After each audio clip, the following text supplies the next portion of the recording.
Hey everyone! Today we're going to be talking about tragic characters. You might remember us talking a little bit about this in class, but today we're going to focus on it a lot more than we have before.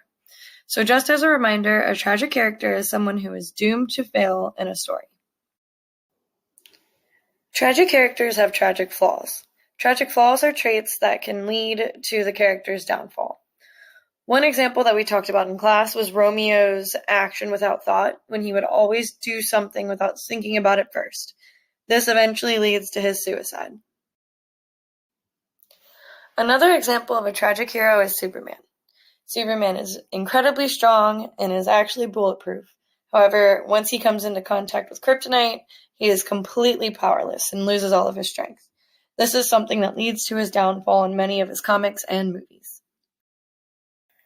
Another example of a tragic character is Miguel from Coco. His tragic flaw is being selfish, and that is seen whenever he betrays his family multiple times. This almost gets him killed, but then once he realizes family is important, that's what saves him in the end. Now that we've looked through a few characters together, it is time for you to look at one on your own.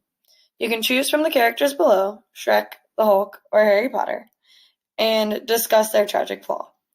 You should pause the video now and answer question number 1 on your Google Classroom assignment. You are going to read a little bit today. As you read, you should pay attention to the things that we discussed with all of the characters previously. Pay special attention to the tragic flaws of Romeo and Juliet that make them tragic characters.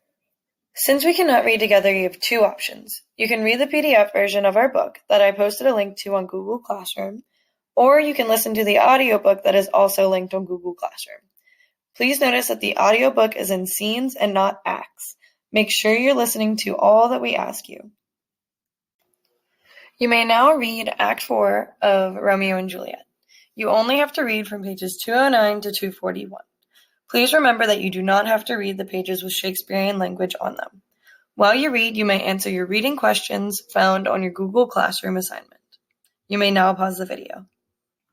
Congratulations! If you've made it here, that means that you made it through your first online lesson for English. Please make sure that you submit your Google Classroom assignment before the due date. Other than that, make sure you're staying safe and staying healthy. I will hear from you next time you check in with a new lesson.